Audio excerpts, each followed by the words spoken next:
Okay. Hi, I'm Bailey Bertram, and I am interviewing my grandfather, Cy Wasserman. You ready, Grandpa? Yes. Okay, what year were you born, and what do you remember from your adolescent life? I was born in 1922, and our family was about as poor as you get. And I remember the only toy we had at one time was a football that we had to insert newspapers in order to make sure that we could play with it.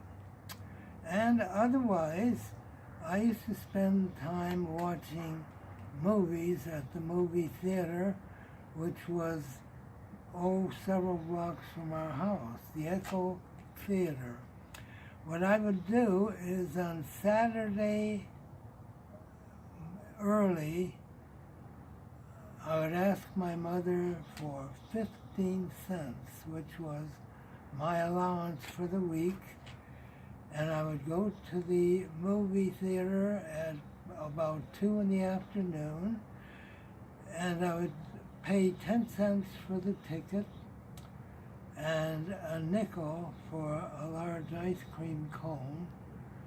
And then I would sit in the theater, watch the double feature in the afternoon, and then stay on for the midnight feature of Sunday's show. And that's how I spent Saturday. I'd get home perhaps at 2 a.m. and I'd crawl into bed exhausted. Sometimes I used to fall asleep at the theater, but I didn't mind because I got to see such great films as Frankenstein, Dracula, and of course the serials, which were about 15 or 20 minutes long, mostly westerns, and at the end of that particular show, the hero or heroine were in dire trouble, and you had to wait till the following week to see how they got out of it. What was your favorite movie from when you were an adolescent? Actually, my favorite movie was Frankenstein. That's a good movie. What historic moment stands out in your life, and why? Well, that would have to be my enlistment in the U.S. Air Force in 1942. I was 20 years old, and I spent the next 3.5 years in service. I took an examination in order to become eligible for a special training program, and I attended Michigan State with the rest of my company, and then I volunteered to get into the MPs, the military police. I served some time in that. Then I was transferred to the Army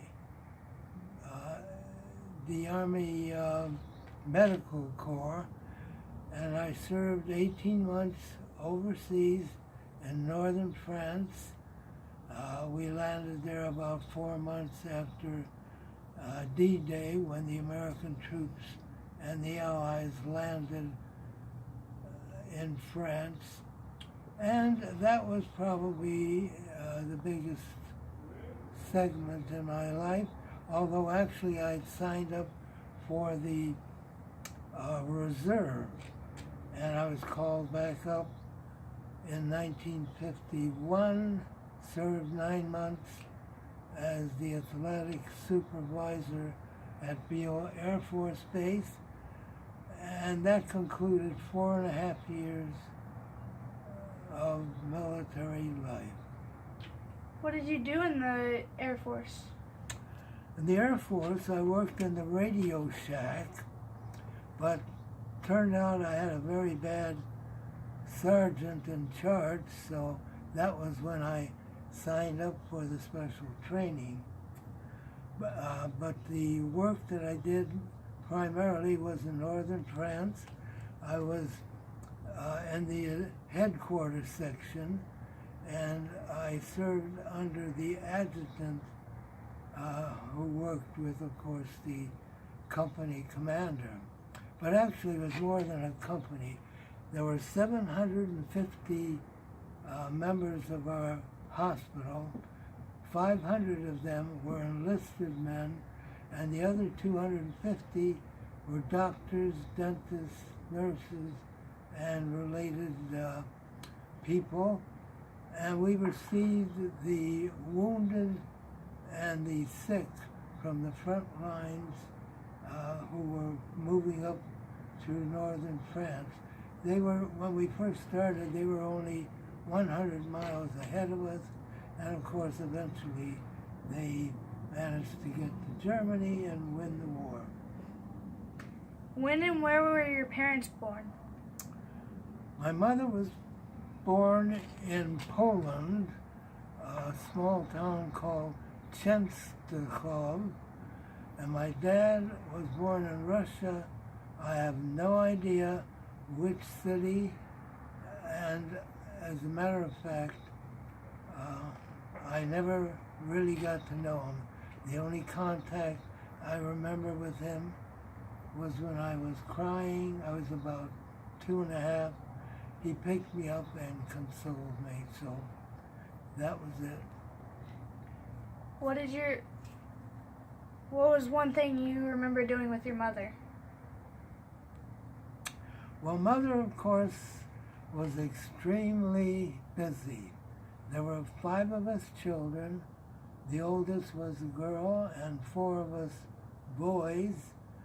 And she had to do the washing on one of those boards. Mm-hmm. She had to cook, she had to shop, she had to try to keep us healthy by giving us food that was as good as she could afford, but most of the contact was minimal. If you could live life over again, what would you change in your history? The only thing I might change is perhaps I would get married earlier. I waited 94 years in order to find the right person, and I found her in my present wife. I'm 96 now, and that's the only thing that I would have changed. I would have found my wife Patty earlier so that we could have had children and had a normal life. Thank you, Grandpa, for your time, and thank you